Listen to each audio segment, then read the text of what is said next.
नमस्कार, स्वागत है आप सभी का। आप देख रहे हैं 5 राज्यों में विधानसभा चुनाव से जुड़ा हमारा खास बुलेटिन लोकतंत्र 2017। मैं हूं प्रीति। एक नजर हेडलाइंस पर।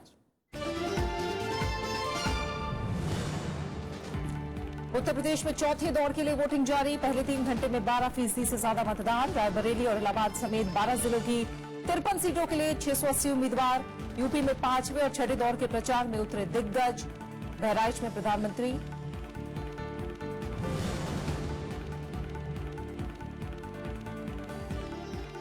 यूपी में 5वें और 6ठे दौर के प्रचार में उतरे दिग्गज। बहराइच में प्रधानमंत्री और मायावती की रैली। राहुल गांधी की अमेठी में 3 रैलियां। अखिलेश यादव की 7 जनसभाएं।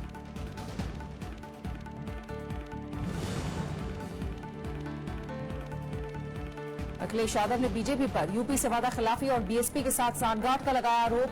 मायावती ने कहा, चुनाव में धार्मिक गोलबंदी में जुटी बीजेपी। अमित शाह का चुनाव बाद गठबंधन से इंकार।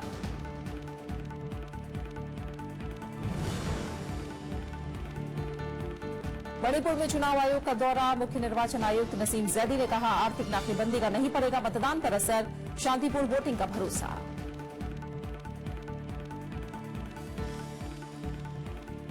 उत्तर प्रदेश विधानसभा चुनाव के चौथे दौर के लिए मतदान जारी है। चुनाव आयोग के मुताबिक शुरुआती 3 घंटों में 12 से 15% के बीच मतदान हुआ है। बुंदेलखंड क्षेत्र की 19 सीटों समेत 12 जिलों की 53 सीटों के लिए शाम 5 बजे तक वोट डाले जाएंगे। सुबह से ही मतदान केंद्रों पर लोगों की भीड़ नजर आ रही है। महिलाओं और युवाओं में मतदान को लेकर खासा उत्साह देखा जा रहा है। वहीं बुजुर्ग भी पीछे नहीं दिख रहे हैं। 19,487 मतदान केंद्रों पर 21,436 ईवीएम मशीनें लगाई गई हैं और सुरक्षा के पुख्ता इंतजाम किए गए हैं। इस दौर में जहां मतदान हो रहा है उनमें रायबरेली, प्रतापगढ़, कौशाम्बी, इलाहाबाद, फतेहपुर के अलावा जालौन, झांसी, ललितपुर, महोबा, बांदा, हमीरपुर और चित्रकूट जिलों की सीटें शामिल हैं।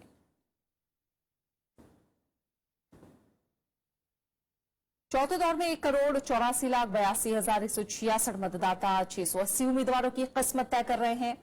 मतदाताओं के हिसाब में सबसे बड़ी विधानसभा सीट ललितपुर है और सबसे छोटी अयाज शाह है। सबसे ज्यादा 53 सीटों पर बीएसपी ने उम्मीदवार उतारे हैं, जबकि 48 पर बीजेपी, 39 पर आरएलडी, 33 पर समाजवादी पार्टी, 25 पर कांग्रेस और 199 निर्दलीय उम्मीदवार भी मैदान में हैं। इलाहाबाद उत्तरी सीट पर सबसे ज्यादा 26 उम्मीदवार चुनाव मैदान में हैं।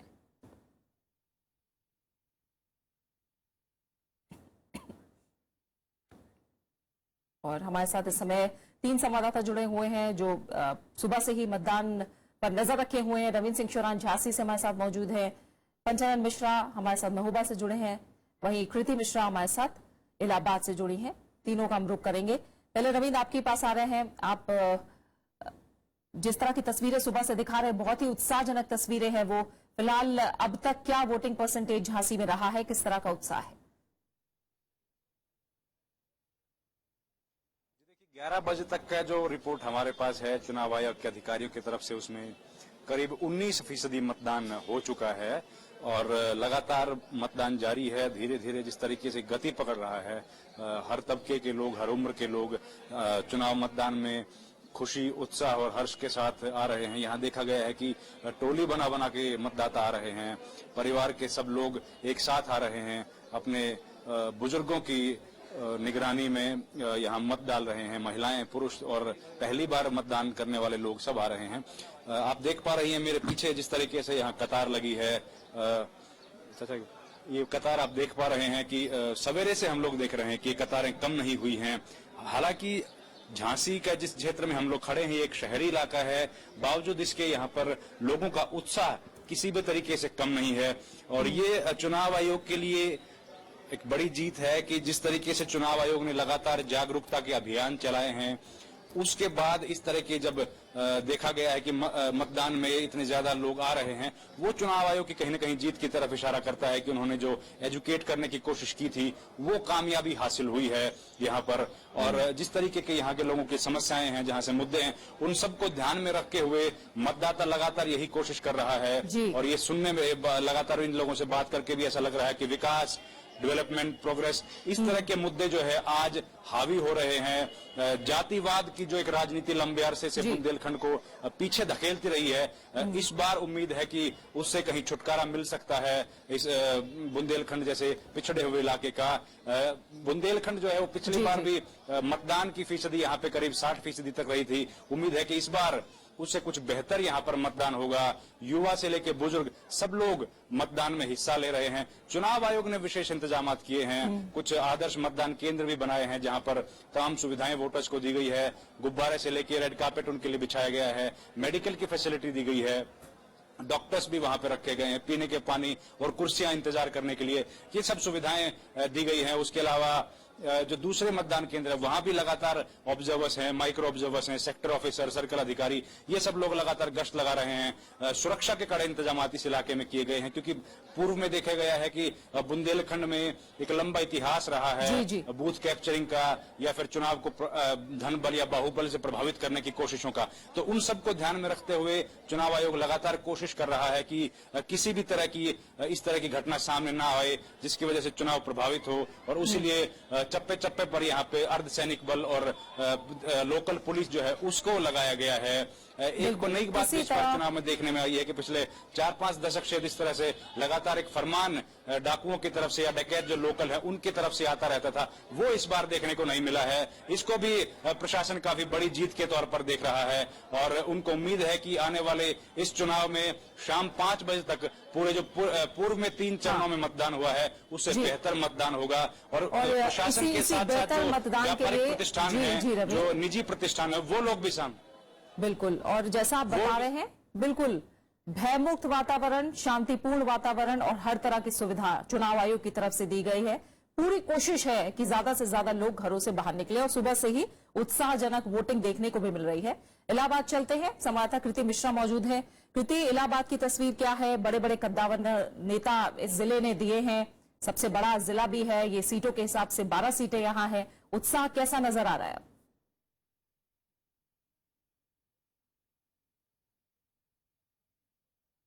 जी हाँ प्रीति, देखिए लोकतंत्र के जौहरी लगातार लगे हुए हैं प्रत्याशियों को तराशने के लिए। आप देख सकते हैं मेरे पीछे लोग लगातार कतारों में खड़े हो रहे हैं वोट डालने के लिए। सबसे दिलचस्प बात यह है कि प्रीति बड़ी संख्या में महिलाएं निकल कर आ रही हैं और अगर आप उनसे बात करें तो ये उनकी सशक्तिकरण का सबसे बड़ा उदाहरण है कि आप उनसे पूछें कि आप किसको वोट देंगी तो अपने मुद्दों की बात करती हैं। पहले कुछ जमाने में हमने देखा था कि लोग महिलाएं ये कहती थी कि जिनको हमारे पति या हमारे पिता बोल देंगे हम उनको वोट देंगे। आज ये बात बिल्कुल सिरे से हम नकार सकते हैं क्योंकि महिलाओं के अपने खुद के मुद्दे हैं। जो युवा है उनमें काफी उत्साह दिख रहा है। नोटा काफी चर्चा का विषय बना हुआ है। जो युवा, जो यंग वोटर्स हैं, जो फर्स्ट टाइम वोटर्स हैं, साथ ही युवा ये भी बोलते हैं कि इलेक्शन कमीशन को राइट टू रिकॉल का भी ऑप्शन देना चाहिए जिससे जो प्रत्याशी हैं उनमें रिस्पॉन्सिबिलिटी और फिक्स की जा सके। साथ ही जो दिव्यांग हैं, जो बुजुर्ग हैं, भले ही वो चलने से असमर्थ हो, अपने पैरों से असमर्थ हो, लेकिन प्रीति मैं कह सकती हूँ कि अपने लोकतांत्रिक कर्तव्य के प्रति उनकी निष्ठा और प्रतिबद्धता तारीफ योग्य है। जी प्रीति, बिल्कुल। अब हम चलेंगे पंचानन मिश्रा के पास, महोबा से हमारे साथ जुड़े हैं। पंचानन, आपके जरिए ही जो अपडेट हमें मिल रहा है 11 बजे तक महोबा में आप बता रहे हैं 30 से 35% तक वोटिंग हुई है। क्या लग रहा है महोबा इस बार इस तरह से तो तमाम बाकी जिलों को पीछे छोड़ देगा वोटिंग के मामले में?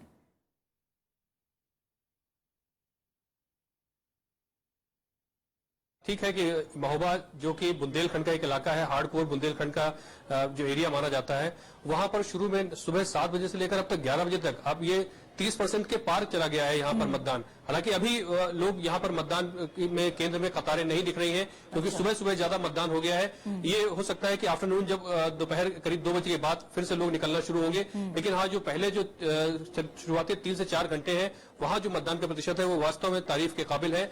और एक बड़ी बात यह भी है कि हमने यहाँ देखा कि महिलाएं, जो कि इस इलाके में माना जाता था कि घरों में रहने वाली और थोड़ा सा पिछड़ापन जिसे कहते थे वो होता था, लेकिन ऐसा नहीं है। महिलाएं बराबर संख्या में, पुरुषों के बराबर संख्या में महिलाएं और बुजुर्ग भी वो निकल कर आ रहे हैं। ऐसा नहीं लगता कि उनको वापस घर में बैठना है या कोई कारण हो घर में बैठने का। सभी के सभी निकल कर बाहर आ रहे हैं। ये बहुत बड़ी कामयाबी है, कह लीजिए, चुनाव आयोग के लिए, जो एक जागरूकता फैली है। तो ये बड़ी चीज हमें यहाँ देखने को मिल रही है। और लोगों से बात करने में पता लगता है कि लोग अब विकास की बात सीधे करते हैं। उनको लगता है कि बहुत वक्त हो चुका जब जातिगत मुद्दों पर चुनावी राजनीति होती थी, लेकिन इस बार निकलने की कोशिश है कि यहाँ उत्सुकता बहुत है लोगों में बाहर निकलने की, नई चीजें जानने की, लेकिन वही है कि उस बुंदेलखंड के उस वातावरण में उनको पिछड़ना पड़ता है। उनकी इस बार कोशिश है कि कुछ नया करें और वो विकास और बदलाव के लिए यहाँ हमको वोट देखने को मिल रहा है। और ये इसको अभी कहना शायद जल्दबाजी होगी, लेकिन हो सकता है कि कुछ चौंकाने वाले परिणाम भी हमको यहाँ बुंदेलखंड की सीटों से दिखे और ये बुंदेलखंड जो है, जो पिछड़ापन का जो टैग है, उसको हटाकर आगे बढ़ने की कोशिश में हमको दिख रहा है।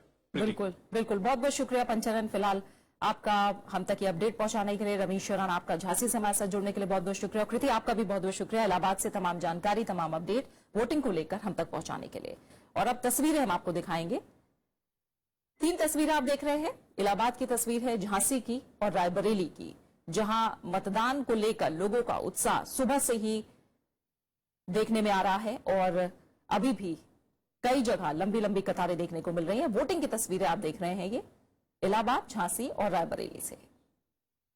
उम्मीदवारों से उम्मीद रखते हैं कि जब वो चुन जाए तो जो अपने शपथ लेते हैं वो ये शपथ को भूले ना, बस शपथ में ही पूरी व्यवस्था है कि आप अपना काम ईमानदारी से करें। महोबा की जनता ये सोचकर वोट कर रही होगी इस बार कि हम एक अच्छा विधायक जो हमारे क्षेत्र का काम करे और एक अच्छा मुख्यमंत्री चुने जिससे हमारे प्रदेश का विकास हो। अरे जिसको जॉब सुनिश्चित हो पाए, जिनकी जॉब लग पाए, विकास हो, देश का विकास हो, हमारा विकास हो, सबका विकास होना चाहिए। महिलाओं की सुरक्षा है, रोजगार बढ़े। It was my first time and it feels great and every citizen of India should vote. So we want a better India this time and that is why we've come here to vote. जो देश के लिए काम करे और क्या अच्छा काम करे, क्या समझे, बच्चों को समझे क्या चाहिए। और अब से थोड़ी देर पहले झांसी के एक मतदान केंद्र का जायजा लिया हमारे संवाददाता रवीन सिंह शोरान ने और कुछ मतदाताओं से भी बात की। झांसी में लंबे कैंपेन के बाद यहां वोटिंग का काम शुरू हो गया है। सवेरे 7 बजे से ही हम लोग देख रहे हैं कि वोटर यहां पर लाइन में लगे हुए हैं, अपने हाथ में आइडेंटिटी कार्ड लिए हुए, और किन किन मुद्दों के साथ यहां का वोटर चाहता है कि वो मसले सुलझें जिनकी वजह से इस डेमोक्रेटिक राइट का प्रयोग कर। क्या क्या आप युवा हैं, क्या मसले हैं? सर यहाँ पर शिक्षा का मसला है, सबसे बड़ा शिक्षा का मसला है। आज तक यहाँ पर जितनी पार्लियामेंट बदले गए हैं, कोई ने विकास झांसी का नहीं किया है। शिक्षा और अपने भविष्य के लिए वोट करूंगा, जो सबसे अच्छी पार्टी होगी मैं उसी को वोट करूंगा। इसके अलावा अगर हम बात करें, बुंदेलखंड को अलग राज्य बनाने का भी एक मसला लंबे अरसे से यहाँ चला रहा है। बुंदेलखंड को अलग राज्य बनाने से क्या लाभ होगा? बुंदेलखंड राज बनने से हमारे महारानी जो लक्ष्मीबाई की नगरी है, इसमें मुख्यमंत्री बैठेगा, राज्यपाल बैठेगा, और जितनी भी हमारे बुंदेलखंड में अभी जो पिछला गांव है जिसमें अभी माफिया लोग जमीनें कब्जा कर रहे हैं, वो कब्जा नहीं होंगी। क्या क्या समस्याएं माता जी आपको हैं? महिलाओं की सुविधा होना चाहिए, सुरक्षा होना चाहिए, और जो पढ़ी लिखी महिलाएं हैं उनको रोजगार मिलना चाहिए। थोड़ा रोजगार मिले, लड़कियां अपने आप में सक्षम हो कि हम बाहर निकलें, किसी से डर ना हो। अलग से यूपी राज्य बन जाएगा हम लोगों का बुंदेलखंड, तो बहुत कुछ डेवलप हो जाएगा और ये महंगाई सब ठीक हो जाएगी। कई मसले हैं जो कि यहाँ महिलाओं से जुड़े हुए हैं। उनका लगातार यही कहना है कि लंबे अरसे से यहाँ पर सूखे की मार झेल रहे इस इलाके में। जो राजनेताओं की एपैथी है वो भी एक बड़ा मसला है यहाँ की समस्याओं को ना सुलझने में। तो आने वाले वक्त में चाहे जो भी सरकार बने, लेकिन कम से कम उन मूलभूत सुविधाओं का ध्यान रखे और इन समस्याओं को जो एक लंबे अरसे से यहाँ मुंह बाए खड़ी हैं, उनका कोई समाधान स्थायी तौर पर निकाला जाए। झांसी से कैमरामैन मनीष भल्ला के साथ रविंद्र सिंह शोरान, राज्यसभा टीवी। और एक तरफ चौथे चरण का मतदान जारी है तो दूसरी तरफ 5वें चरण के लिए चुनाव प्रचार का दौर भी तेजी से चल रहा है। प्रधानमंत्री नरेंद्र मोदी आज उत्तर प्रदेश में 2 जनसभाएं करेंगे। प्रधानमंत्री बहराइच और बस्ती में रैलियां करेंगे, जबकि बीजेपी अध्यक्ष अमित शाह 5वें चरण यानी 27 फरवरी को होने वाले मतदान के लिए कुशीनगर और देवरिया में चुनाव प्रचार करेंगे। केंद्रीय गृह मंत्री राजनाथ सिंह का भी आज 4 जनसभाएं करने का कार्यक्रम है। राजनाथ सिंह अयोध्या, लालगंज, मेहनगर और बांसगांव में रैली करेंगे। वहीं कांग्रेस उपाध्यक्ष राहुल गांधी भी उत्तर प्रदेश में चुनाव प्रचार के लिए जोर शोर से जुटे हुए हैं। राहुल गांधी के आज अमेठी जिले में 3 चुनावी रैलियां होनी हैं। कांग्रेस उपाध्यक्ष गौरीगंज, मुंशीगंज और जगदीशपुर में कांग्रेस प्रत्याशियों के समर्थन में वोट मांगेंगे। जबकि समाजवादी पार्टी के राष्ट्रीय अध्यक्ष और सूबे के मुख्यमंत्री अखिलेश यादव की आज उत्तर प्रदेश में 7 जनसभाएं होनी हैं।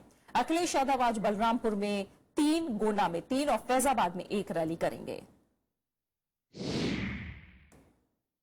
केंद्र की बीजेपी और राज्य की समाजवादी पार्टी सरकार पर मुखर बीएसपी प्रमुख मायावती की भी आज चुनावी सभाएं होनी है। मायावती आज बहराइच और अंबेडकर नगर में रैलियां करेंगी। और इससे पहले बीजेपी के राष्ट्रीय अध्यक्ष अमित शाह ने कल चौरा चौड़ी में जनसभा की। उन्होंने समाजवादी पार्टी, कांग्रेस और बीएसपी के खिलाफ जमकर हमला बोला। गोरखपुर के चौरा चौरी में चुनावी रैली करते हुए अमित शाह ने एक साथ बीएसपी, एसपी और कांग्रेस के खिलाफ मोर्चा खोला। उन्होंने तीनों पार्टियों को राज्य के पिछड़ेपन के लिए जिम्मेदार ठहराया। उन्होंने कहा कि अखिलेश यादव को मालूम था कि वो चुनाव हारने वाले हैं, इसीलिए उन्होंने कांग्रेस के साथ गठबंधन किया। ये उत्तर प्रदेश के गरीब का पैसा, उत्तर प्रदेश के किसान का पैसा, उत्तर प्रदेश के युवा का पैसा, उत्तर प्रदेश की माताओं का पैसा ये समाजवादी पार्टी के गुंडे हमसे छीन कर ले गए हैं मित्रों, छीन कर ले गए हैं। ये विकास नहीं कर सकते। ये कोई दो पार्टियों का गठबंधन नहीं है, ये दो भ्रष्टाचारी कुंबों का गठबंधन है। अमित शाह ने समाजवादी पार्टी नेताओं पर गरीबों का पैसा हड़पने का आरोप लगाया। उन्होंने दावा किया कि केंद्रीय योजनाओं का लाभ राज्य में जारी भ्रष्टाचार के चलते जनता को नहीं मिल पा रहा है। ये मोदी सरकार हर रोज नई नई विकास की योजनाएं बनाती है, जनधन योजना, फसल बीमा योजना, गैस की उज्ज्वला योजना, मगर आप तक नहीं पहुंचती है क्योंकि बीच में जो ट्रांसफार्मर है लखनऊ में यूपी सरकार का वो जल गया है। पिछले विधानसभा चुनाव में पूर्वांचल में बीजेपी अच्छा प्रदर्शन नहीं कर पाई थी, लेकिन लोकसभा चुनाव में मिले बहुमत के बाद बीजेपी इस बार कोई कसर बाकी नहीं रखना चाहती। इन इलाकों में आखिरी 2 चरणों में वोटिंग होनी है। Bureau report, Rajya Sabha TV. मुख्यमंत्री अखिलेश यादव ने बुधवार को यूपी के बहराइच और श्रावस्ती में जनसभाओं को संबोधित किया। इस मौके पर मुख्यमंत्री ने कहा कि इस चुनाव पे राष्ट्रीय राजनीति की दिशा ये चुनाव तय करेगा। मुख्यमंत्री अखिलेश यादव ने दावा किया कि राज्य में अगली सरकार कांग्रेस समाजवादी पार्टी गठबंधन की बनने जा रही है। उन्होंने कहा कि 3 चरण के चुनाव में बीजेपी सत्ता की दौड़ से बाहर हो गई है, इसलिए प्रधानमंत्री समेत उनके तमाम नेता स्तरहीन बयानबाजी कर रहे हैं। जहां समाजवादी पार्टी का और कांग्रेस का गठबंधन हो गया, कहीं न कहीं लोगों के अंदर जो संदेह था, जो कंफ्यूजन था, हम दोनों ने मिलकर के दूर करने का काम किया है और जनता को भरोसा है कि आने वाले समय में एक बार फिर समाजवादी और कांग्रेस मिलकर के सरकार बनाने जा रहे हैं। मुख्यमंत्री ने दावा किया कि समाजवादी पार्टी 5 साल के अपने काम के दम पर वोट मांग रही है। उन्होंने कहा कि बीजेपी केंद्र सरकार की पिछले 2.5 साल की एक भी उपलब्धि नहीं बता सकती। हमने एम्बुलेंस दी, पुलिस का 100 नंबर दिया, सड़क बनाई, बिजली इंतजाम किया, अस्पताल दिया, गांव में भी लोहिया आवास, लोहिया ग्राम, सड़क बनी। बीजेपी के लोग कम से कम एक काम हमें बताएं, कोई काम किया हो तो बता दें, और किसी वर्ग के लिए नहीं काम किया, केवल धोखा देने का काम कर रहे हैं। मुख्यमंत्री ने बीएसपी को भी घेरने की कोशिश की। उन्होंने कहा कि मायावती बार बार बीजेपी के साथ गठबंधन करती रही हैं और एक बार फिर इसी कोशिश में हैं। Bureau report, Rajya Sabha TV. BSP प्रमुख मायावती फैजाबाद और सिद्धार्थनगर की रैलियों में विरोधी पार्टियों पर उन्होंने तीखे हमले किए। दावा किया कि उत्तर प्रदेश में बीएसपी अकेले दम पर सरकार बनाएगी। मायावती ने आरोप लगाया कि बीजेपी चुनाव में धार्मिक गोलबंदी की कोशिश में जुटी है। मायावती ने सिद्धार्थनगर की चुनावी सभा में बीजेपी की कड़ी आलोचना की। उन्होंने कहा कि बीएसपी की लोकप्रियता से बीजेपी बुरी तरह बौखला गई है। मायावती ने कब्रिस्तान और शमशान वाले बयान पर प्रधानमंत्री नरेंद्र मोदी को निशाने पर लिया। उन्होंने कहा कि बीजेपी धार्मिक आधार पर लोगों को गोलबंद करने की कोशिश में जुटी है, लेकिन बीजेपी को इसका उल्टा खामियाजा भुगतना पड़ेगा। अर्थात अभी चुनाव में बीजेपी अपनी खराब हालत को देखते हुए अब यहाँ धर्म की भी और अब यहाँ मुर्दा घाट की भी, कब्रिस्तान की भी राजनीति करने पर उतारू हो गई है। अर्थात अभी चुनाव में बीजेपी का यहाँ बिहार के विधानसभा चुनाव से भी काफी ज्यादा बुरा हाल होने वाला है। धार्मिक जातीय गोलबंदी पर निशाना साधते हुए मायावती ने समाजवादी पार्टी की भी आलोचना की। उन्होंने खराब कानून व्यवस्था का हवाला देते हुए दावा किया कि उनकी हुकूमत में कभी भी सांप्रदायिक दंगे नहीं हुए। मायावती ने कहा कि उनकी सरकार बनते ही जेल में बंद बेगुनाहों की समीक्षा कराई जाएगी। प्रदेश में किसी भी जाति व धर्म से जुड़े जिन बेकसूर लोगों को जबरदस्ती अपराधी बनाकर उन्हें वर्षों से जेलों में कैद करके रखा हुआ है, तो उन मामलों की हमारी सरकार द्वारा समीक्षा करवाई जाएगी और इसकी रिपोर्ट आने पर फिर ऐसे सभी बेकसूर लोगों को जेलों से रिहा भी करवा दिया जाएगा। मायावती ने दावा किया कि मौजूदा चुनाव में बीएसपी बहुमत के साथ सरकार बनाने में कामयाब रहेगी। Bureau report, Rajya Sabha TV. Bharatiya Janata party Uttar Pradesh में चुनाव के बाद किसी पार्टी से गठबंधन नहीं करेगी। बीजेपी के राष्ट्रीय अध्यक्ष अमित शाह ने त्रिशंकु विधानसभा की स्थिति में बीएसपी या किसी दूसरी पार्टी के साथ गठबंधन की संभावना से इनकार किया। समाचार एजेंसी पीटीआई को दिए इंटरव्यू में उन्होंने भरोसा जताया कि राज्य में बीजेपी को पूर्ण बहुमत मिलेगा। उन्होंने कहा कि बीजेपी ने चुनावी रणनीति के तहत ही राज्य में मुख्यमंत्री पद का कोई उम्मीदवार घोषित नहीं किया। उन्होंने दावा किया कि बीजेपी यूपी के अलावा उत्तराखंड और गोवा में पूर्ण बहुमत की सरकार बनाने जा रही है। पंजाब में उन्होंने त्रिकोणीय मुकाबले की बात कही। कांग्रेस ने उत्तर प्रदेश में समाजवादी पार्टी के साथ गठबंधन को स्थायी गठबंधन बताया है। कांग्रेस का मानना है कि मौजूदा चुनाव में जीत के बाद ये गठबंधन 2019 के लोकसभा चुनाव में रंग लाएगा। पार्टी नेता अखिलेश दास गुप्ता ने दावा किया कि विरोधी दल उत्तर प्रदेश में बेहद कम सीटों पर सिमट जाएंगे, जबकि कांग्रेस और समाजवादी पार्टी गठबंधन बहुमत से सरकार बनाने जा रहा है। समाजवादी पार्टी नेता शिवपाल सिंह यादव ने कहा है कि पार्टी और परिवार में विवाद के चलते उन्हें कई बार अपमान झेलना पड़ा। हालांकि उन्होंने दावा किया है कि अगर उन्हें सम्मान मिले तो वो हर वक्त मुख्यमंत्री के साथ है और पार्टी की बेहतरी के लिए काम करने को तैयार हैं। शिवपाल यादव ने आरोप लगाया कि उन पर हमले बीजेपी के इशारे पर करवाए जा रहे हैं और चुनाव बाद इसका खुलासा हो जाएगा। शिवपाल यादव ने कहा कि वो कांग्रेस के उम्मीदवारों के लिए प्रचार नहीं करेंगे, लेकिन जरूरत पड़ी तो समाजवादी पार्टी के उम्मीदवारों के लिए प्रचार करेंगे।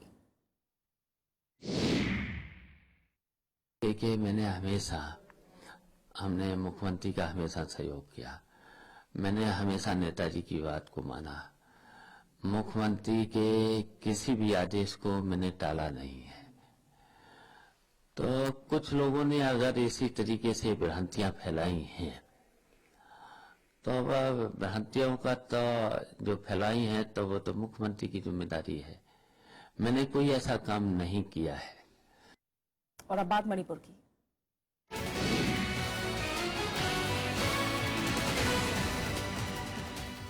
चुनाव आयोग ने दावा किया है कि मणिपुर में जारी आर्थिक नाकेबंदी का मतदान पर कोई असर नहीं पड़ेगा। मणिपुर के दौरे पर गए मुख्य निर्वाचन आयुक्त नसीम जैदी ने कहा है कि शांतिपूर्ण और निष्पक्ष चुनाव के लिए आयोग की तैयारियां पूरी हैं। इस बाबत राज्य सरकार ने भी चुनाव आयोग को आश्वस्त किया है कि हिंसा की किसी भी घटना पर काबू पाने के समुचित इंतजाम किए गए हैं। नसीम जैदी ने जिलावार सभी चुनाव और सुरक्षा अधिकारियों से हालात का जायजा लिया और इसके बाद सबको शांतिपूर्ण मतदान के लिए सतर्क रहने का निर्देश दिया। आयोग ने 20 सामान्य पर्यवेक्षक, 20 चुनाव संबंधी पुलिस पर्यवेक्षक और 7 जागरूकता पर्यवेक्षक को नियुक्त किया है ताकि चुनाव संबंधी गतिविधियों पर पैनी नजर बनाई जा सके। 352 गांवों को अति संवेदनशील और 837 मतदान केंद्रों को बेहद संवेदनशील चिन्हित किया गया है। यहां पर सुरक्षा के खास इंतजाम किए गए हैं। प्रदेश में कुल 2794 मतदान केंद्रों के लिए तैयारी जोर शोर से की जा रही है। प्रदेश में अब तक 38 लाख रुपए नकद और 51,754 लीटर अवैध शराब जब्त की जा चुकी है। मणिपुर में 4 और 8 मार्च को 2 चरणों में मतदान होना है। We are requesting everybody in the state to cooperate us in the conduct of smooth elections. We have undertaken a review with the state election machinery, and we are of the view that our election process will receive cooperation from all people who are involved even in economic blockade process. So I think our election process should remain smooth. और इसी के साथ फिलहाल हमारे खास bulletin लोकतंत्र में इतना ही।